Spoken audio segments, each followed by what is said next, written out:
The 48 Laws of Power, when it came out, was very controversial because, honestly, it's got an edge to it, a moral edge. There are laws in it that are a little bit frightening to some people. And that controversy, that edge, people hating it, is what created an aura of it. So controversy. Now, scandal is something else because that could play against you, particularly if it's a scandal for a certain thing, for what, certain subjects, certain scandalous acts. But controversy is incredibly powerful, right? Because it makes people think about you. I get so annoyed because everything now is so politically correct. We've all got to appear to be these saints. We always have to have this kind of virtue signaling, right? But it's not real. It's not true. It's not who we are because we all have a dark side. I talked in several podcasts about Kobe Bryant, who we were talking about earlier. Kobe had a dark side, and you could see it in his game. And it's what attracted you to it. It's what made him a great player. Okay? You have a dark side, I have a dark side. So we're all attracted to people who show a little bit of it, who show a little bit of that dark side, that little bit of controversy. We're not so predictable, we're not so sweet and angelic. So controversy is extremely powerful in the power game. I've had dealings with that with people who come to me about that very thing. So there are times when you need to apologize, and the apology has to be sincere, and it has to be not the usual thing where I don't know what came over me, that's not who I am, that just happened once. No, you acknowledge that you made a mistake, right? That you did something wrong, and you show genuine contrition. And then, a lot of people who were canceled 6 years ago, that's when they were contacting me, or 8 years ago. And I said, show that you're contrition, understand why people reacted against you, give it a little bit of time, and then come back with more or less the same image, but, understanding there are kind of guardrails here, I thought, for instance, watching Jimmy Kimmel last night and his monologue, that's not quite the same thing because it was just like 4 days or so that he was canceled. And it was a scandal, but it wasn't like a huge scandal. But I thought how he handled it was really, really good. He was apologetic. He understood why it was taken the wrong way, but he wasn't this craven coward who was just saying, I'm so sorry for everything I did. I'm not going to behave like that anymore, because that doesn't seem authentic. That doesn't seem genuine. Also acknowledged the wife of Charlie Kirk, and he said that she did it very gracefully. He said, it's terrible that this young man was murdered, and his own wife, forgave the assassin. Incredible thing. He acknowledged that, and yet at the same time, he then was being more or less himself. He wasn't going to change who he was. That was a very powerful way of handling that kind of scandal. Reputation is capital. So to give you an example, I look at Elon Musk, for instance, okay? And I look at the early years of Tesla. Anybody who studies the manufacture of automobile business knows that to start a new automobile company is extremely precarious. The amount of capital that you need to start up with the factories, with the overhead, with the materials, and getting parts from all over the world is enormous. That's why nobody starts from scratch an automobile company, which he did. Now, his cars were well built, they were interesting, but what he did was his reputation, his boldness. He was on Twitter at the time, saying all of these different things. He was always in the news with very bold pronouncements. People loved him. This is before his more recent iteration. They were excited about him. His reputation meant people would now, when he went public, people were investing in it based on his reputation, not based on Tesla, not based on the actual cars that he was producing, not based on knowledge of the business, of the finance of Tesla, which was actually in the hole, which was actually deeply in debt. Based on his reputation as a maverick, as somebody inventive, as somebody who was interesting and innovative, a true pioneer spirit, money poured in, investment money poured in to the publicly traded company, which then turned into capital that he could now use to build this company and build the cars. His reputation in that case was capital. It says never outshine the master. Maybe it should be usually don't outshine the master, but that wouldn't have sounded so good. So you have to understand that the person above you has an ego and has probably a bigger ego than you do, obviously, because they're powerful. But with an ego comes insecurities, okay? So you must be aware that the person above you has insecurities and probably has more than you do, because they're constantly worried. Do people still like me? Am I still doing as well? Am I as popular as I was a year ago? Am I getting as much attention as I deserve? Am I doing a good job? He or she is very insecure. They're thinking about these things all the time. What happens is, if you try too eagerly to impress them and you do such a good job on some project or something, and then all the attention accrues to you for doing that, then you're going to trigger their insecurities. Wow, this person's getting the attention and not me. Maybe they're after my job. Maybe they're more popular than I am. They're not going to consciously think this because they don't want to admit that they're insecure. But unconsciously, they're worried about you. They're thinking things that maybe you're a threat, right? And slowly they're going to build up kind of resentment towards you. And what will happen is you'll probably be fired or you'll be demoted. So if you work hard on a project for somebody else, from somebody higher up in your group, and you do a great job, you need to tone it down a little bit. Don't take so much credit. Let them bask a little bit in the glory. Let them have the attention. Yes, they're the genius behind the project. I was just executing their desires. That makes them suddenly go, wow, this person, you understand that they did a great job, but they're being a little bit humble. They're giving you the attention which you deserve anyway because you think you do, okay?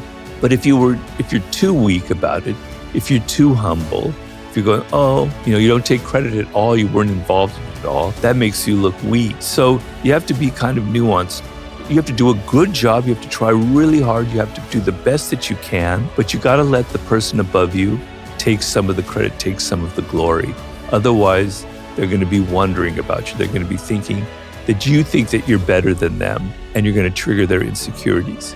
This is the most important law in power that I want you to engrave in your brain right now as you listen to me. And it's the following. Everybody has insecurities and has an ego. And the worst thing you can do for your boss, for your colleagues, for the people underneath you, is to violate their ego, to make them feel insecure. You will pay a price for it.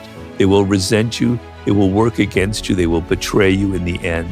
So never lose sight that everybody around you has an ego and has insecurities. So the law came from, I worked in Hollywood unfortunately, for like 10 years. It kind of inspired the 48 Laws. But I say unfortunately because I hated Hollywood. But I would work for a film director who would be doing a screenplay, and I would write large portions of the dialogue and I would contribute to it. Nobody ever knew that. It was always his name on it, right? He got all the fame, all the glory, all the attention.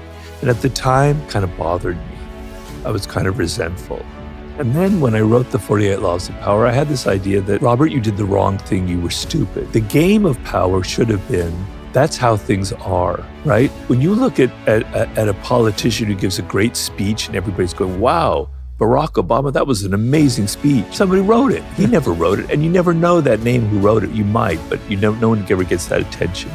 When you see some journalist giving some really interesting monologue on television, somebody else wrote that, did all the research and gave them all the notes for that. Comedians. Bill Maher doesn't write his material. He's got a team of people writing all the jokes, right? You never see them. You never know them. Maybe the credits roll by really quickly, right? So that's how powerful people operate, okay? And I should have just accepted it. I should have been more humble. I should have said, that's how the jungle is. There are people who take the credit for it. And if I didn't resent it, I wouldn't have lost energy. If you get too worked up about things, if everything is so dramatic, if you're emotional, if you're reacting against everything, it drains you of energy. It clouds your mind. You're not a good strategist. You're not a good warrior in life. You're not a good power player because your brain is just sinking into this mud of reactions and emotions. So I should have just been more zen about it. This is how the game is. Eventually, if I keep writing this good dialogue and stuff, he's going to let me take credit, or I will get credit for it eventually. If I'm humble, if I'm serious, if I learn the game, if I play it right. If you play the game of power right, you read the book, you understand it, you will be rewarded at the end of the game, right? You will be rewarded. So I wrote that chapter because people in power use that and know about it. But also for you, the person starting out or who's younger, to understand that that's what's going to be happening to you. People are going to be taking your work and taking credit for it, but just accept that. Some people, if you work really hard, do a great job, and you get attention for it, they won't mind. Your boss will be fine. They'll be happy for you. There'll be no resentment. There'll be no pettiness. There'll be no envy. Great if you have a boss like that. But do you want me to tell you the percentage of bosses who will be like that? It's probably about 5%, okay? I'm just throwing that number up. That's what I think, right? But if that's who your boss is, fantastic. Wunderbar, love it, go for it. But the chances are that they're probably not. So law number one is understand that probably they're insecure, probably you're going to trigger their egos, and be a little bit careful. But understand as well, what are their insecurities? What is going to trigger that? So to give you an example from my own life, because I violated this law once, I worked for an awful television show back in the 90s, whose name I won't even mention. I was a researcher for it, okay? And I was the best researcher on this crap show. And best researcher meant that the stories I found were the ones that were most used. I had a higher percentage, right? Kind of went to my head. Wow, I'm hot shit. You know, I'm by far the best researcher on this crew. And I had a boss, a woman, and she ended up thinking I had an attitude. Like, Robert just thinks he's so great. And one day we had a meeting, and I hated these meetings because they were such bullshit. Nothing is accomplished, just people talking. It's just political crap. That's how I felt. So I was kind of like doodling in my notebook. I wasn't listening. She goes, Robert, something wrong here? Do you think you're better than everybody else? Ended up, she started really harassing me at that. Not sexually or anything. She started harassing me, my job, right? And eventually I just quit because I couldn't handle it anymore. I was sick of it. I hated the job. I hated her. And I hated all the politicking that was involved. Shouldn't life be about doing the best job, getting the best stories? Isn't that what matters? No, that's not what matters in business or politics. What matters is pleasing people, stroking their egos. I triggered her insecurity, which was she didn't feel like she was in authority. She didn't feel like I respected her. That was her weakness. If I understood that, maybe I would have played it differently, but I wouldn't have played it differently because I wanted to quit that job anyway. You know, no law is set in stone, and sometimes you need to do the opposite. But I would like to see the actual results from this. So a danger in that kind of approach is that people get complacent. They think, God, this boss is kind of weak. He's giving me credit for all these things. I actually, I did some of the work on it, but really it was his idea. And now your respect for him is just a little bit less. You're not admitting it. And so you're not emboldened to work as hard. You might think that it's the opposite, and he might think it's the opposite, and it might be the opposite, and I could be very wrong. But it could also be that people think, I don't have to do very much to get his approval. Whereas if it's the opposite, and he takes most of the credit, you get a little bit of it. That little bit of it makes you feel good, and it makes you want to try harder the next time. You're this man for Afterpay. I'm sure he's brilliant, and I'm sure he knows more than I do about his company, and I'm sure he played it right. So I'm not contradicting him, but I don't know if it's a model for other people out there, because I think there's a slight danger to it. I tell you, a lot of times, so people often want to work for me. They offer their services. They say, Robert, you don't need to pay me. Okay, I'll work for free. All right. And the idea is nothing ever comes free in this world. Nobody ever gives you something free. Now, there is an exception to that. Your mother probably loved you, not always probably loved you, not expecting anything in return, but usually, even mothers do expect something in return. So even their love is not often totally free. But nobody gives you anything for free. They're wanting something in return. And it's a trick where they're thinking that if they offer their services for free, you're going to go, okay, that's great. And you're not going to pay attention to the fact that they're after something else from you, right? And so it's always better to pay people and pay them well for their services. So if you're generous with your money, if you show that you're not niggly, you're not a powerful person, feels confident in their wealth, feels confident in their resources, feel confident in the time that they have. And so they give that generously to other people. Being tight with your money, not wanting to pay your employees well, is a terrible, terrible quality, and it will bite you in the end. So I always tell you, Maybe you don't give them credit for everything. Maybe you keep them a little bit on their toes, but you pay them well, right? You treat them well. They feel comfortable. They have food. They have an apartment.